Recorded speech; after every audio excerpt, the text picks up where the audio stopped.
Hello दोस्तों, welcome to my YouTube channel Anil Yadav A Y creation. आप सभी दोस्तों का मेरे चैनल पर स्वागत है। आज हम सीखेंगे कि ई पंचायत बिहार के पोर्टल पर योजना की एंट्री कैसे करें।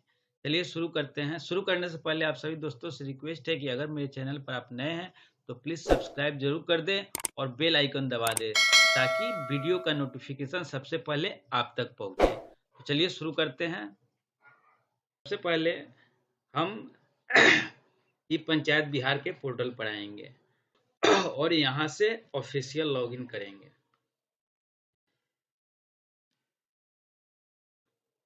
कैप्चा डालेंगे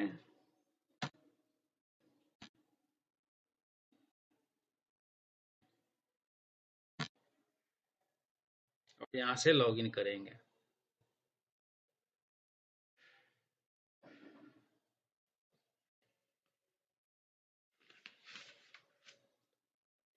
लॉगिन करने के बाद इस तरह का इंटरफेस खुलेगा।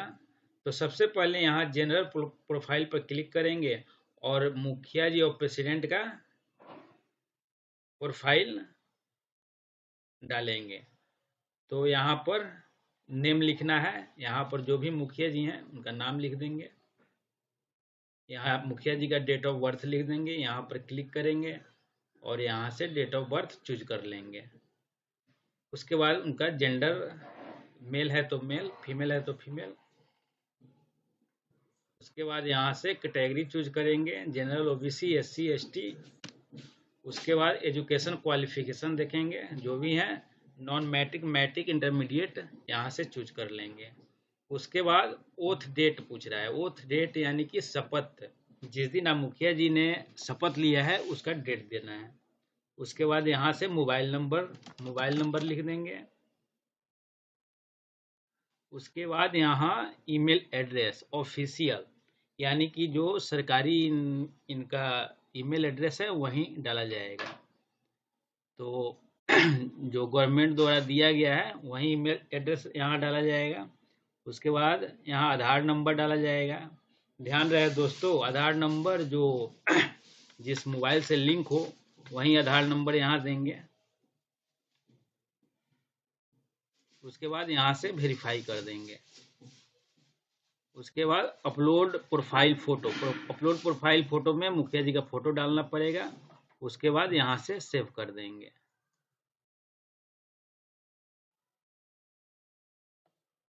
अगेन फिर जनरल प्रोफाइल में जाएंगे और पंचायत सचिव जो पंचायत सेक्रेटरी हैं उनका प्रोफाइल देखेंगे और उसको अपडेट करेंगे।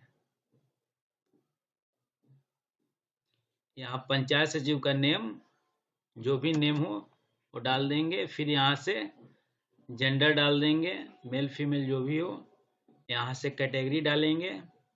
कैटेगरी में general, OBC, SC, ST, other जो भी हो डाल देंगे। उसके बाद यहाँ से एजुकेशन क्वालिफिकेशन, जहाँ तक उन्होंने पढ़ाई की है, जहाँ तक एजुकेशन है उसको डाल देंगे।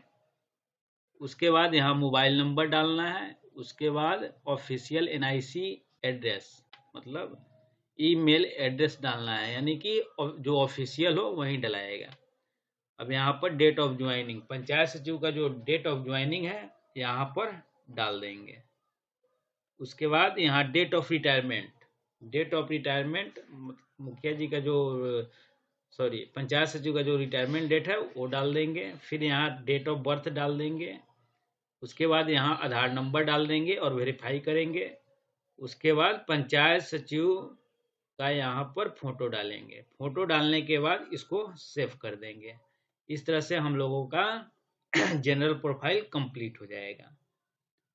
तो इसको देखने के लिए यहाँ से व्यू जनरल प्रोफाइल पर क्लिक करेंगे। यहाँ मुखिया और पंचायत सचिव दोनों का प्रोफाइल देखने को मिलेगा। यहाँ पर और भी डिटेल है दोस्तों, वो बाद में भरना है, अभी इसकी ज़रूरत नहीं है। तो पंचायत सचिव और मुखिया जी का अपडेट कर लेंगे। उसके बाद हम लोग आते हैं एंट्री में। तो एंट्री में सबसे पहले एक्टिविटी पुल पर आएंगे। उसके बाद रजिस्टर एक्टिविटी करेंगे।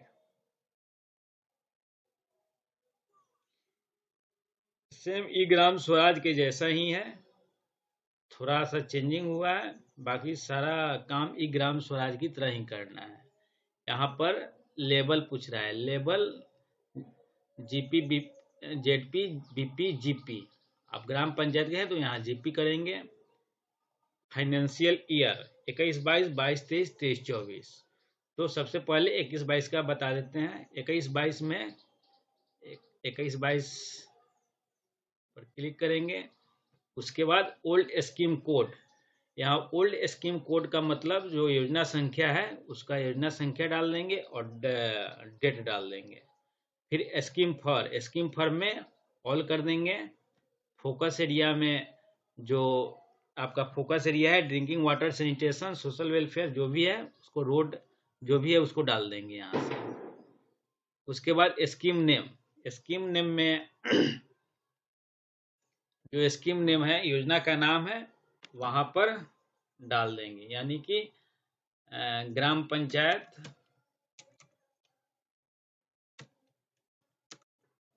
पंचायत में वार्ड नंबर 2 में रोड का निर्माण कार्य, इस तरह से डाल देंगे। उसके बाद यहाँ पर स्कीम नेम इन हिंदी है तो यहाँ ऑटोमेटिक आप इंग्लिश में लिखेंगे तो यहाँ पर आ जाएगा। उसके बाद यहाँ पर कैटेगरी चूज करना है। कैटेगरी में all, general, OBC, BC, SC, ST जो भी है ऑल कर देंगे। यहाँ पर ध्यान देने वाली बात है दोस्तों, यहाँ पर जो 21-22 में वही योजना करना है जो पेंडिंग है या काम हो गया है और उसका पेमेंट बाकी है। तो यहाँ पर हमेशा 21-22 में ऑन गोइंग ही करेंगे। ऑन गोइंग पर सिलेक्ट करेंगे। टोटल ड्यूरेशन 3 मंथ का होता है, 3 महीने डाल देंगे। ईयर स्कीम स्टार्ट, यहाँ पर स्कीम स्टार्ट का डेट पूछ रहा है तो 21 डाल देंगे। उसके बाद मंथ स्कीम स्टार्ट, मार्च, अप्रैल, मई, जून जो भी है उसको डाल सकते हैं। उसके बाद यहाँ एक्सपेक्टेड बेनिफिशियरीज, जनरल में कितना लोग लाभान्वित होंगे, जितना लोग होंगे उतना डाल देंगे। फिर एससी में कितना है तो उसको डाल देंगे। फिर एसटी में कितना है उसको डाल देंगे।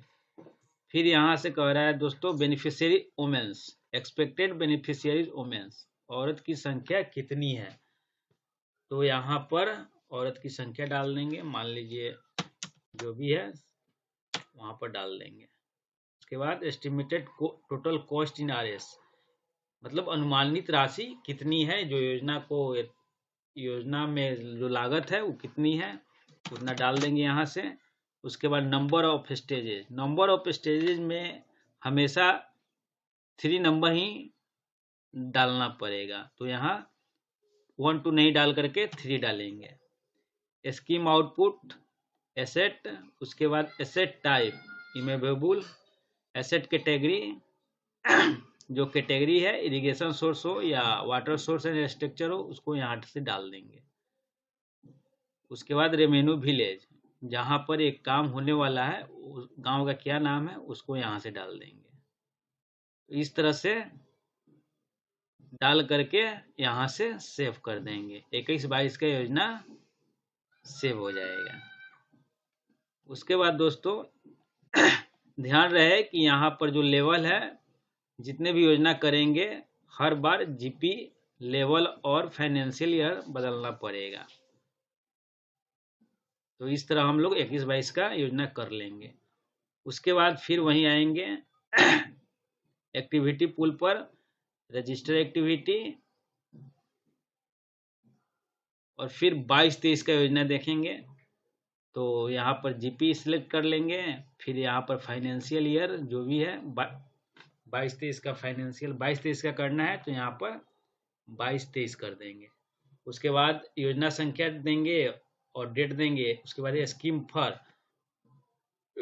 चिल्ड्रेन ऑल जो भी है दे देंगे, ऑल दे देंगे। उसके बाद फोकस एरिया दे देंगे, drinking water, sanitation, drinking road जो भी है वो यहाँ पर डाल देंगे। स्कीम नेम, जो आपका स्कीम है उसका नाम लिख देंगे। यहाँ पर स्कीम नेम हिंदी है तो ऑटोमेटिक यहाँ पर हिंदी लिखा हुआ आ जाएगा। फिर यहाँ से कैटेगरी देख लेंगे, ऑल, जनरल जो भी है दे देंगे। उसके बाद यहाँ देखने वाली बात है दोस्तों, यहाँ पर जो योजना है 22-23 में वही योजना करना है सभी योजना को करना है। तो जो जो योजना हो चुका है और पेमेंट नहीं हुआ है उसको न्यू फ्रेश में ही डालेंगे, या जो योजना हो गया है और बंद हो गया है उसको क्लोज में करेंगे, और जो चालू है, चल रहा है, अभी काम चल रहा है, उसको ऑनगोइंग में करेंगे। ध्यान रहे दोस्तों, जिसका पेमेंट नहीं हुआ है उसको न्यू फ्रेश में ही डालेंगे। उसके बाद टोटल ड्यूरेशन डालेंगे। टोटल ड्यूरेशन 3 मंथ, जितना मंथ 3 मंथ का होता है 3 मंथ दे देंगे। यहाँ पर ईयर स्कीम स्टार्ट, मतलब जो स्कीम है वो कब स्टार्ट हुआ है उसको यहाँ डाल देंगे। 22-23 का योजना है तो 22 डाल देंगे। मंथ स्कीम स्टार्ट तो अप्रैल मई जून जो भी देना चाहे दे सकते हैं। उसके बाद यहाँ पर expected beneficiaries, general, SC, ST सभी को बारी बारी से डाल देंगे। जनरल कितना था, एससी कितना है और एसटी कितना है, ठीक है। उसके बाद एक्सपेक्टेड बेनिफिशियरी वोमेन्स, वोमेन्स का यहाँ पर डाल देना है, वोमेन्स की संख्या कितनी है। Estimated total cost in RS, अनुमानित राशि जो एस्टिमेटेड है कितना है, योजना में कितना खर्च है उसको यहाँ डाल देंगे।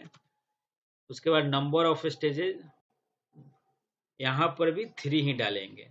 नंबर ऑफ स्टेजेज में 3 ही डालेंगे, 2 1 नहीं 3 डालेंगे। उसके बाद एसेट में देख लेंगे। एसेट टाइप में यहाँ पर एसेट टाइप में हो जाएगा इमूवेबल एसेट कैटेगरी हो जाएगा आपका, जो डालेंगे। उसके बाद यहाँ से रेवेन्यू विलेज, जो रेवेन्यू विलेज है यहाँ पर डाल देंगे। उसके बाद यहाँ से सेव कर लेंगे। इस तरह 22-23 का योजना हम लोग कर लेंगे। उसके बाद ध्यान रहे दोस्तों, 21-22 और 22-23 का योजना इस तरह होगा। बाकी जो मेंटेनेंस का काम है वो यहाँ पर आएंगे, मास्टर एक्टिविटी पूल पर आएंगे, और यहाँ रजिस्टर मेंटेनेंस एक्टिविटी, जो मेंटेनेंस का काम है यहाँ से करेंगे। तो यहाँ से रजिस्टर करेंगे मेंटेनेंस वाला। सेम उसी तरह है, यहाँ पर भी लेवल चूज करेंगे, जीपी। यहाँ फाइनेंशियल ईयर चूज करेंगे, फाइनेंशियल ईयर 22-23 का है तो 22-23, 21-22 का है तो 21-22 कर देते हैं। उसके बाद स्कीम कोड, वही योजना संख्या और डेट डालना है। उसके बाद स्कीम फॉर में ऑल कर देंगे। फोकस एरिया, जिसका मेंटेनेंस करना है, मान लीजिए भवन का करना है, फर्नीचर का करना है, पेयजल पाइपलाइन गली नली का करना है, उस हिसाब से यहाँ पर फोकस एरिया डाल देंगे। उसके बाद स्कीम नेम लिख देंगे कि कहाँ पर यह योजना करना है, तो स्कीम नेम कर देंगे। यहाँ पर इंग्लिश में डालने पर ऑटोमेटिक यहाँ हिंदी आ जाएगा। उसके बाद कैटेगरी डालना है, कैटेगरी में ऑल कर देंगे। यहाँ पर फिर देखिए दोस्तों, मेंटेनेंस इज, अगर काम अधूरा है, काम हो रहा है, या पैसा काम हो गया है और पैसा पेंडिंग है, पैसा अभी नहीं आया है, अभी नहीं मिला है, तो यहाँ पर मेंटेनेंस डालेंगे, ठीक है। और जो काम हो गया है, पैसा भी पेमेंट हो गया है, तो यहाँ से उसको क्लोज पर डालेंगे। तो ये समझ में आ गया, मेंटेनेंस में डालेंगे। जो अभी पैसा बकाया है या काम अभी हो रहा है उसको मेंटेनेंस में डालेंगे। स्कीम कंस्ट्रक्टेड बाय, मतलब स्कीम किसके द्वारा कराया जा रहा है, तो यहाँ पर 2 ऑप्शन है, पंचायती राज डिपार्टमेंट और अदर्स। तो एक काम पंचायती राज के द्वारा ही कराया जा रहा है, तो यहाँ पर पंचायती राज ऑप्शन पर क्लिक कर देंगे। उसके बाद यहाँ scheme taken financial year, scheme कब लिया गया था वो यहाँ पर डाल देंगे। 22-23 है तो 22-23 डाल देंगे, 21-22 तो 21-22 डाल देंगे। फिर स्कीम कंप्लीटेड फाइनेंशियल ईयर, यह स्कीम कब कंप्लीट होगा, अच्छा कब कंप्लीट हुआ उसका यहाँ पर डेट डाल देंगे। Total duration 3 month. Year scheme start 22 में, जो स्कीम स्टार्ट हुआ है 22 में हुआ है कि 23 में हुआ है, तो जिस टाइम में स्टार्ट हुआ है वहां पर वह स्टार्ट स्कीम स्टार्ट ईयर डाल देंगे। 22 में हुआ तो 22 में डाल देंगे, 23 में हुआ तो 23 में डाल देंगे। Month scheme start, month scheme start यानी अप्रैल मई जून जिस टाइम में आपका योजना स्टार्ट हुआ है, काम स्टार्ट हुआ है, उसका महीना डाल देंगे यहाँ पर। एक्सपेक्टेड बेनिफिशियरी यहाँ पर जनरल की बेनिफिशियरी कितना है वो डाल देंगे। यहाँ पर एससी डाल देंगे कितना है, एसटी डाल देंगे, एसटी की संख्या कितनी है। सभी को डालने के बाद यहाँ पर एक्सपेक्टेड बेनिफिशियरी वुमेन्स, यहाँ वुमेन की संख्या डाल देना है। उसके बाद estimated total cost in RS, जो एस्टिमेटेड कॉस्ट है उसको यहाँ डाल देंगे। उसके बाद नंबर ऑफ स्टेजेस, नंबर यहाँ पर 3 ही डलाएगा, 2 1 नहीं, 3 स्टेजेस डलाएगा, यहाँ पर हमेशा 3 ही डलाएगा। उसके बाद एसेट में आएंगे, scheme output asset, asset type हो जाएगा आपको इमेवेबल, एसेट कैटेगरी हो जाएगा, जो कैटेगरी है वो आ जाएगा। उसके बाद रेवेन्यू विलेज, रेवेन्यू विलेज आपको जहाँ काम हो रहा है वहाँ का उस ग्राम का नाम डाल देंगे। उसके बाद यहाँ से सेव कर देंगे।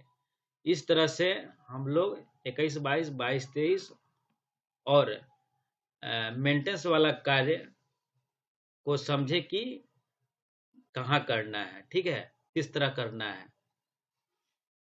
तो इस तरह हम लोग ई पंचायत बिहार के पोर्टल पर योजना की एंट्री कर सकते हैं। और बाकी जो ऑप्शन आ रहे हैं अपडेट होने के बाद फिर से एक वीडियो बनेगा। तब तक के लिए धन्यवाद। अगर वीडियो अच्छी लगी हो तो प्लीज़ लाइक सब्सक्राइब जरूर करें। Thank you.